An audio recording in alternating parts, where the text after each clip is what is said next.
everybody, welcome to the Three Bookshelves. I am Tara and this is my wrap-up for the first quarter of 2018.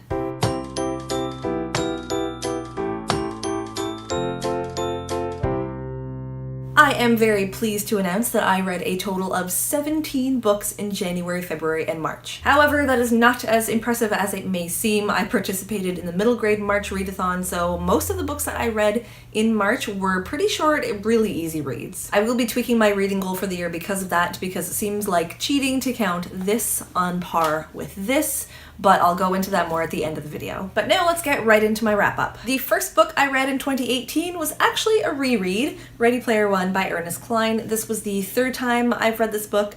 I read it first in 2015, loved it straight away, and I wanted to reread it again this year in preparation for the movie that just hit theaters. Ready Player One is a super fun sci-fi adventure. It's about this virtual reality world called the Oasis, and when the creator of the Oasis dies, he wills his entire fortune and control of the Oasis itself to the single user who can find the Easter egg that he's hidden inside it. The story follows Wade Watts, a high school student obsessed with finding the egg and keeping it out of the clutches of the evil corporation who wants to get control of the Oasis and monetize it, which would essentially make the Oasis inaccessible to everybody but the very wealthy. Ready Player One has been one of my favorite books since the first time I read it, and this time I wanted to read it a little bit more analytically. I wanted to pay more attention to the themes of the story and the messages behind what seems to be a really fun, really light adventure. I actually found that there was quite a bit of deeper meaning that I hadn't seen before, and I talk about all of that in the book talk that I posted a few weeks ago. I will link that right up here and right down there so you can check that out. Of course, I gave Ready Player One a 5-star rating. I don't think that will ever change no matter how many times I reread this book. It's always going to be one of my favorites, and I'm really glad that I read it again this year. And the next book I read this year was The Woman in the Window by A.J. Finn. This is a thriller about a woman named Anna Fox who has agoraphobia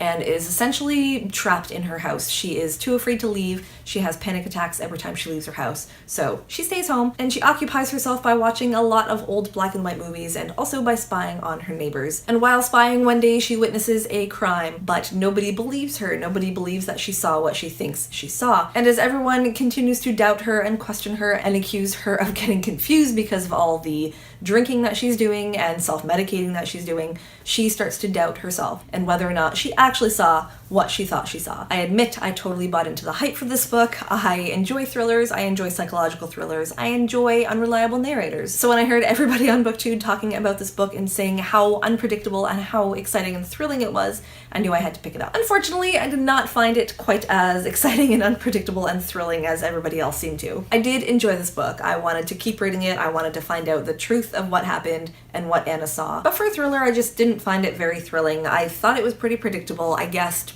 pretty much all the twists and turns, and way before the end of the book I had figured out who the culprit was. So in terms of thrillers, it was not that great, but I still enjoyed reading it. I don't regret reading it. And in the end, I gave The Woman in the Window 3 stars. I also did a book talk for this book. I will link that up there and down there so you can check out more of my thoughts on The Woman in the Window. And next I read The Martian Chronicles by Ray Bradbury. This is a classic sci-fi that was originally published as short stories throughout the 1940s. I believe that the book first came out in 1950, and the story is set in the late 1990s and early new millennium, and it's about humans colonizing Mars and running into all sorts of conflict with the native Martians there. I read this book because my husband wanted me to read something by Ray Bradbury. I had tried to read Fahrenheit 451 a long time ago, but never got through it, and he thought I should give Ray Bradbury another try, so I picked up The Martian Chronicles. It sounded pretty interesting, but unfortunately I did not enjoy this book. Dated sci-fi just is not for me. I don't mind classics that are set in the past or that were set in the year or around the time that they were published in,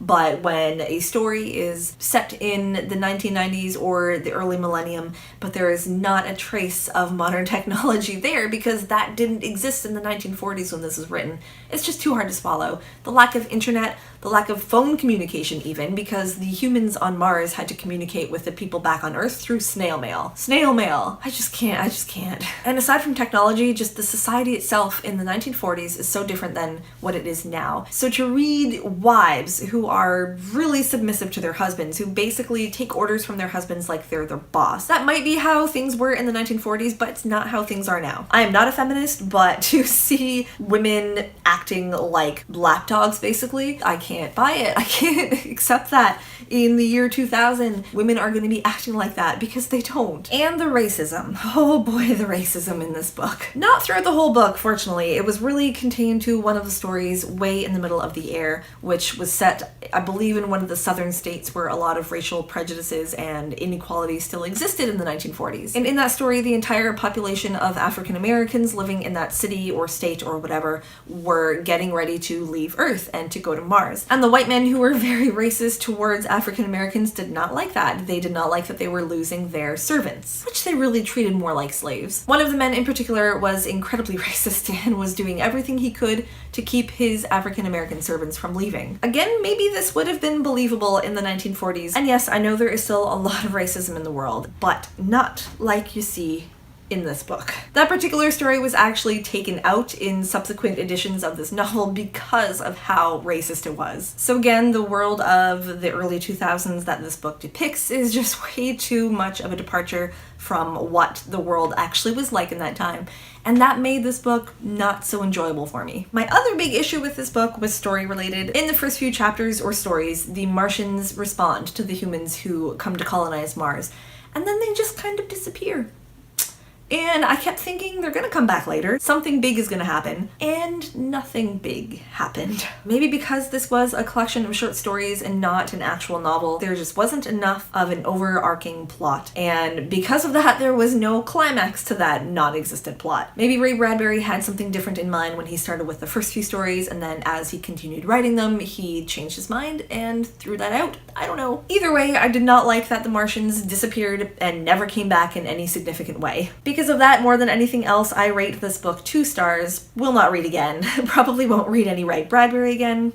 Probably am gonna stay away from classic sci-fi from now on. Clearly it's not for me. But I do have to say that Ray Bradbury has a wonderful writing style. I love the way he writes. His prose is beautiful. He has really interesting, unique ways of describing things. And for that, I didn't give this book a 1 star. Moving on into February, the first book I read that month was The Babysitter's Club #1, Christie's Great Idea by Anne M. Martin. This is the first book in a very long-running series of middle grade novels about a group of girls who run a local babysitting service. If you grew up in the 80s or 90s, chances are you read a couple of these books. Or if you're like me, you read maybe 150 of them. In Christie's Great Idea, Kristy gets the great idea of forming the Babysitter's Club, just Kristy and her friends Claudia, Mary, and Stacey getting together, making the club, getting it up off the ground. This is obviously not a book I would normally read now in my 30s, but it was great for the nostalgia. I loved reading something that I loved so much when I was growing up. It brought back so many great memories, and it just had that feel of an old, soft, worn-in blanket that you cuddle up with. I don't know where this analogy is going. But yeah, it was great. I enjoyed reading it. I'm so glad that I got this book. I'm so glad that I have this piece of my history on my bookshelf now. I rate Christie's Great Idea 4 stars. And next up is Wires and Nerve Volume 2, Gone Rogue by Marissa Meyer. This is the second book in a graphic novel duology that's set a year after the events of the Lunar Chronicles and follows Eco, everybody's favorite android, as she fights against a group of rogue wolf hybrid soldiers who are threatening the peace between Earth and Luna. As a huge fan of the Lunar Chronicles, I loved this series. Not as much as the Lunar Chronicles themselves, but I'm so glad that we had a little bit of a continuation of that story. It was great to see Cinder and Kai and Cress and Thorn and Winter and Jason and Scarlet and Wolf and Eco all together again. And it was so great for Eco to finally get her own story. This one, especially more than Volume 1, delved into Eco's history, Eco's backstory, how she became who she is, how she became such a humanized android. I love Eco, I love Eco. How can you not love Eco? So it was great to get that side of her story. There is one particularly sad part of this book that made me tear up, and it was the second time I teared up during the Lunar Chronicles. Both times were involving Eco. I never thought of Eco as my favorite character, but my heart seems connected to her, so maybe Eco is my favorite character. This book made me realize that. If I have one complaint about Gone Rogue, it would be the ending. It felt a little bit too rushed, a little bit too anticlimactic, to be honest. Maybe because there are so many characters involved, maybe because of the graphic novel format of it. I just don't think it worked all that well. But overall, I rate Wires and Nerve Volume 2 4 stars. I know this was only supposed to be a duology, but I really hope that Marissa Meyer does continue the Lunar Chronicles in any way. I don't even care. Graphic novel, actual novel, short stories, I don't care. Just please continue the series. I just want more Lunar Chronicles. And the next book I read in February was Fangirl by Rainbow Rowell. This book is about a girl named Kath who is just starting college, and she is on the outs with her twin sister Ren. They had always been best friends, totally inseparable, and now they are suddenly separated.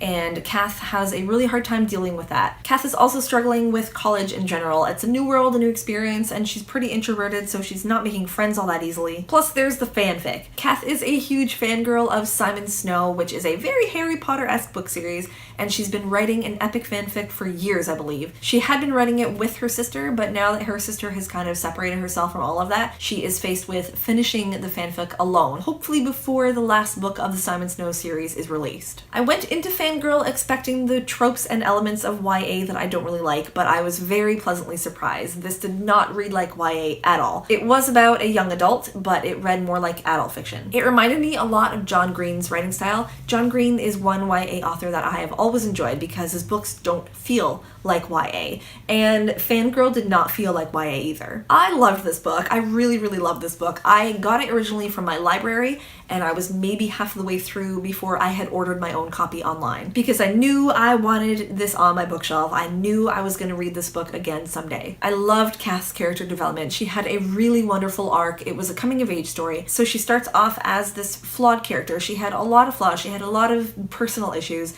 and she had a great development. She had a great arc where she overcame a lot of that stuff, and she ends up being a much stronger person, a much more mature person. You really see her go from a child to an adult. And without getting too spoilery, I will say that there is a romance in this book, and it is so good. This is will they, won't they done right. It was so subtle that Kath didn't even know what was happening. And that's what I like in a romance. I like the subtlety. I like it sneaking up on you. That's what makes it believable to me. The outsider scenes. Oh, the outsider scenes were my favorite part of this book by far. I rated Fangirl 4 stars. It might have been 5 stars if the second half of the book had been as exciting and as riveting as the first half was for me. I still enjoyed the second half. I really enjoyed it, but it wasn't as great as the first half. So 4 stars, and I will be reading more Rainbow Rowell. I will definitely be reading more Rainbow Rowell. And next up is The Graveyard book by Neil Gaiman. This is about a young boy named Bod who is raised in a graveyard by the ghosts who live there, and he can't leave the graveyard because if he does, he'll be in danger from the man Jack who killed his family. The story sees Bod go from a 1.5-year-old to, I believe, a 12 or 13-year-old,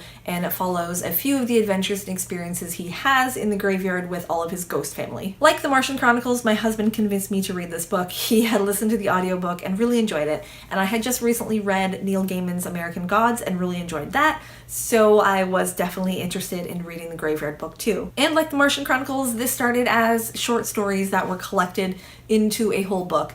And like The Martian Chronicles, I think it suffered a little bit for that. The individual stories were great, but there didn't seem to be much of a plot tying it all together between the first chapters where Bod's family is killed by the man Jack, and much later in the book where the man Jack shows up again. It was a fun book, I really enjoyed it, but I do wish there had been more of an overarching plot tying it all together. If there had been, this probably would have been a 4-star read for me, but as it is, I gave it 3 stars. And the last book I read in February was The Hazelwood by Melissa Albert. This is about a girl named Alice whose grandmother is the author of a cult classic book of fairy tales called Tales from the Hinterland. And after her grandmother dies and her mother is kidnapped, Alice discovers that the fictional world from her grandmother's book, the hinterland, is actually real, and the characters that live in the hinterland are coming into the real world. Like Fangirl, I went into this without the highest of expectations. I thought it was going to be a typical YA book, but it started off pretty promising. The writing style was great, the story was intriguing, the character of Alice was different from your usual YA heroine, but after the first third, it started to go downhill really fast. For one thing, things that were established early on in the book just didn't pan out. Like Alice's anger issues, it was established early on that Alice has anger management issues,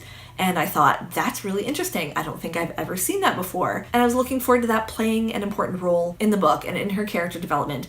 And it didn't. Not only did it not play an important role, it didn't play any role. She never had any kind of anger really come out, aside from the usual anger that anyone would have. It was basically a whole lot of tell and no show. Another thing that bugged me was that Alice calls her mother by her first name, Ella, and usually that suggests a strained relationship, but they didn't have a strained relationship. They apparently had a really close relationship. So why did she call her mother by her first name? I don't know. That was never explained. And the plot moved pretty slowly. I expected this to be a hero's journey, kind of like The Wizard of Oz or The Chronicles of Narnia, where your protagonist starts off in their own world and by the end of Act 1 gets into that new world where the adventure happens. So I kept thinking Alice was going to get to the hinterland, Alice was going to get to the hinterland, Alice was going to get to the hinterland, and eventually she did, but not until the last quarter of the book. The last quarter of the book read like a first draft that had never been edited. It was sloppy, it dragged at points, it went way too fast at other points. There was a lot of stuff that just didn't make sense and wasn't properly explained. And the ending itself, the climax, was so anticlimactic. I had to go back and reread like half of that chapter because I didn't even realize that was the climax. That was how anticlimactic it was. I wish the whole book had been as good as the first third was if it had continued in that way. This might have been a 4-star read, but I'm gonna give this 3 stars, and that's only because the first part of this book was pretty good. Actually, no. It doesn't matter if the first part of the book is good, does it? It matters if the whole book is good, and the ending is way more important than the beginning, and the ending was garbage. So I'm gonna revise that. I'm gonna say 2 stars for the Hazelwood. Do I regret reading it? No, but will I ever read this again? No, definitely not. I have a separate wrap-up for my middle grade March reading because if I put it all in one video, it would be insanely long, and I know not everyone is interested in middle grade novels. If you are interested, that would be right up here, links also down below. But for the sake of completion, I will quickly run through all the books I read in March. First, the next 4 books of the Babysitter's Club series, Claudia and the Phantom Phone Calls, The Truth About Stacey, Mary Ann Saves the Day, and Dawn and the Impossible 3. I also read A Wrinkle in Time by Madelein, James and the Giant Peach by Roald Dahl, The Chronicles of Narnia, The Lion, the Witch, and the Wardrobe by C.S. Lewis, Refugee by Alan Gratz, and Wish Tree by Catherine Applegate. And now to get back to my reading goal for 2018 and how middle grade March is going to change that. I wanted to count all the short middle grades I read as half a book towards my goal of 25 for the year, but Goodreads does not work like that. If you mark a book as read on Goodreads, it's 1 book and that's that. So instead, for every 2 short middle grade novels I've read, I'm going to increase my total goal for the year by 1. I'm also going to count Wires and Nerve in that because reading a graphic novel also feels kind of like cheating, but I am not going to count The Graveyard Book or Refugee because these are actually pretty lengthy novels for middle grade, so they can count. That makes a total of 10 half books, so I'll be raising my goal by 5, which brings it up to 30 books for 2018. And I feel pretty confident that I'll be raising that again sometime later on because I'm doing pretty well. I'm reading more than I thought I would, so yay me. And that's all I have for you today. That is the end of my wrap up for the first quarter of 2018. As always, thank you guys for watching. I hope you enjoyed the video, and if you did, I hope you will give it a like and subscribe to my channel if you haven't already. If you've read any of these books, please let me know down in the comments what you thought about them. I love chatting with you guys about books. That is why I joined BookTube. So please hit me up down below. Let's talk about these books. And until next time, happy reading, everybody. Bye.